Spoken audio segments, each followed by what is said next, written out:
sampah seperti ini saja masih dikatakan pertemuan pertukaran medis. Cih, begitu ucapan ini dilontarkan, semua orang langsung mengumpat. Benar sekali kau. Kau yang hanya seorang petugas pembersih rumah sakit saja punya hak apa untuk menghina kami. Kau ini benar-benar sampah, sampah tak berguna, sampah sosial. Memalukan sekali untuk berdiri bersama dengan seorang seperti itu. Apakah Dokter Tanaka sudah gila? Mengapa dia mencari orang seperti ini untuk datang ke pertemuan pertukaran medis ini? Devi juga merasa sangat kesal. Dia berjalan ke sisi Reva dan berkata, "Reva, aku sarankan, lebih baik kau jaga lidahmu yang lincah itu. Kau jangan mengira di belakangmu ada perusahaan farmasi su. Jadi kau bisa seenaknya melanggar peraturan di sini. Yang datang ke sini adalah tokoh-tokoh besar di bidang medis dari berbagai provinsi.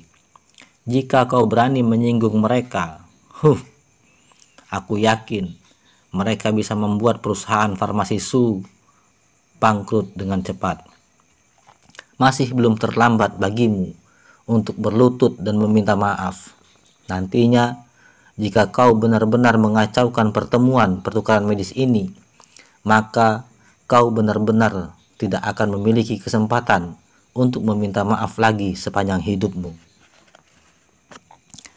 Dan pada saat ini, tiba-tiba terdengar keributan di luar. Seseorang berseru, "Sudah datang, sudah datang. Dokter Hale sudah tiba di sini." Semua orang langsung bersemangat dan berlari untuk menemui Dokter Hale. Wajah Devi tampak begitu jelek. Dokter Hale sudah datang dan masalah penghinaan terhadap keponakannya belum diselesaikan. Lalu bagaimana dia harus menghadapinya sekarang? Dan orang-orang yang ada di sekitar tempat kejadian juga memandang Reva dengan tatapan mengejek. Dokter Hale sudah datang. Bisa dipastikan Reva pasti akan mampus. Bahkan jika Dokter Tanaka membelanya juga, apa gunanya? Dokter Tanaka sama sekali tidak bisa dibandingkan dengan Dokter Hale. Dokter Hale yang dikelilingi oleh semua orang masuk dari luar pintu. Semua orang tampak begitu bersemangat dan menyambutnya dengan penuh kehangatan. "Dokter Hale, apa kabar?" Kami yang dari generasi muda mengucapkan salam kepada Dokter Hale. "Aku benar-benar tidak menyangka bahwa aku akan cukup beruntung bisa bertemu dengan Dokter Hale hari ini. Aku sudah merasa sangat puas dalam seumur hidupku. Semua orang hanya bisa menyapa, tetapi tidak seorang pun yang bisa mendekat sampai ke depan Dokter Hale.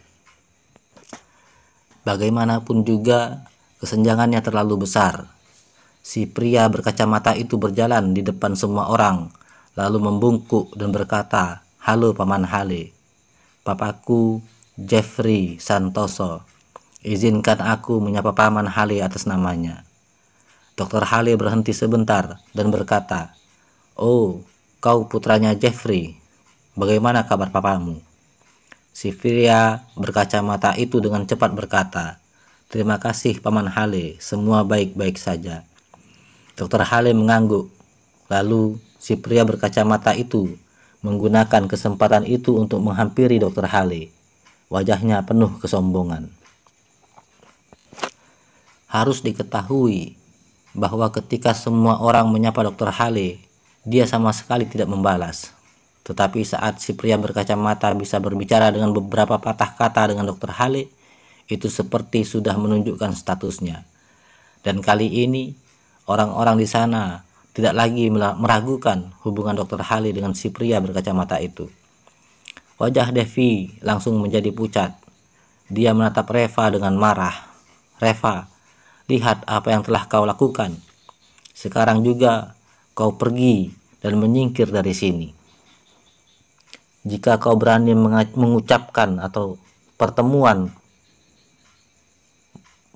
medis ini, aku akan membuat perhitungan denganmu." Reva mengabaikannya. Devi tidak bisa menahan diri untuk menjadi lebih marah dan segera melambaikan tangannya. Panggil satpam dan usir dia. Tidak lama kemudian, sekelompok satpam langsung bergegas dan mengepung Reva dengan galak. Devi menunjukkan ekspresi sombongnya. Reva, sisakan sedikit harga dirimu. Keluarlah dari sendiri. Jangan memaksa kami untuk bertindak. Dokter Hale ada di sini dan kakekku juga tidak akan membantumu. Untuk apa kau memperbesar masalahnya jika kau tidak mampu menanggungnya? Dan pada saat ini si pria berkacamata menghampiri dan mencibir. Mau pergi? Jangan mimpi. Aku sudah beritahukan tadi, kalau paman Haleku sudah di sini, kau pasti akan celaka. Berani melawan aku, memangnya kau punya hak? Devi tampak tidak enak hati. Lalu dia menatap Reva dengan marah. Disuruh pergi sendiri kau tidak mau. Ingin cari mati ya sudah, silahkan. Reva meliriknya. Ada jejak kesinisan di sudut mulutnya. Devi, kau kira aku benar-benar hanya mengandalkan kakekmu? Kau benar-benar tidak tahu apa tentang kekuatan. Setelah berbicara, Reva maju selangkah dan berkata dengan kencang, Dokter Hale, apa kabarmu? Dokter Hale tidak sempat memperhatikan Reva karena dikerumuni oleh banyak orang tadi. Dan saat mendengar suaranya yang tiba-tiba itu, dia langsung terkejut. Dengan segera, Dokter Hale menoleh. Begitu dia melihat Reva, dia langsung merasa sangat gembira. Di bawah tatapan semua orang, Dokter Hale berjalan dengan bergegas mendekati Reva.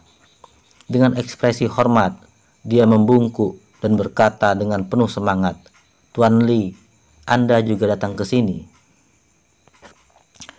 Melihat situasi ini, semua orang langsung terkejut. Ada apa ini sebenarnya? Dokter Hale ternyata mengenal petugas kebersihan dari rumah sakit ini. Ini bukan hanya kenal. Jika melihat sikap Dokter Hale terhadap Reva, dia sangat menghormati dan menghargainya. Ini seperti seorang junior yang menghormati seniornya. Apa yang terjadi? Devi juga tercengang. Dia menatap Reva dengan tatapan kosong. Jangan-jangan inilah andalannya. Tetapi ini tidak terlihat seperti itu juga. Jika melihat sikap Dokter Hale yang begitu hormat terhadap Reva, sangat jelas bahwa Dokter Hale memiliki permohonan kepada Reva. Siapa sebenarnya Reva ini dan apa statusnya? Reva berkata, aku kemari untuk masalah sepele. Oh, mata Dokter Hale berbinar. Apakah memerlukan bantuan Hale ini? Reva tersenyum. Ya, ada sedikit hal kecil. Dokter Hale buru-buru berkata, Tuan Lee, silahkan katakan. Reva melirik pria berkacamata itu dan bertanya, ini keponakanmu? Si pria berkacamata itu langsung gemetar ketakutan. Bibirnya bergetar dan tidak bisa berkata-kata lagi. Dokter Hale menggelengkan kepalanya. Ayahnya adalah salah satu pasienku. Ternyata begitu. Reva mengangguk. Barusan aku memukulnya. Kau tidak apa-apa kan? Dokter Hale langsung memelototi si pria berkacamata itu, lalu dengan cepat berkata, jika Tuan Lee memukulnya, itu pasti karena dia memang patut dipukul. Bajingan satu ini berani menyinggung Tuan Lee. Dia memiliki syarat yang lebih dari cukup untuk mati. Pengawal, seret dia dan patahkan kakinya, kemudian lempar dia ke samping jalan. Sekelompok orang segera bergegas untuk menyeret si pria berkacamata itu keluar. Si pria berkacamata itu menangis dan memohon belas kasihan, tetapi tidak ada yang memperdulikannya. Dokter Hale sendiri yang memerintahkan secara langsung. Siapa yang berani mengatakan sesuatu? Semua orang di sekitar mereka langsung terkejut. Hanya dengan satu ucapan Reva saja, Dr. Hale langsung mematahkan kaki si pria berkacamata itu tanpa menanyakan alasannya. Dr. Hale tampak seperti pelayan Reva di sini. Dr. Hale langsung tertawa. Tuan Lee tak perlu marah atas hal-hal yang tidak menyenangkan ini. Bagaimana kalau kita ke atas dan duduk-duduk dulu? Reva mengangguk lalu membawa Helen ke atas sambil ditemani oleh Dr. Hale. Saat melewati Devi, Reva menatap Devi dengan tatapan geli. Ekspresi Devi tampak rumit. Tadinya dia mengira bahwa Reva pasti akan mampus. Tapi siapa sangka yang terjadi malah kebalikannya. Tidak lama kemudian, Dr. Tanaka kembali. "Di mana Tuan Lee?" tanya Dr. Tanaka. "Kau tidak membuat Tuan Lee marah kan?" Mata Devi memerah dan dia berbisik, "Kakek, sebenarnya siapa Reva ini?" Dr. Tanaka berkata, "Bukannya aku sudah memberitahumu? Dia adalah pria hebat." "Pria hebat macam apa?" Devi berkata dengan enggan. "Dia hanyalah menantu sampah dan seorang petugas pembersih di rumah sakit saja. Pria hebat macam apa dia sebenarnya?"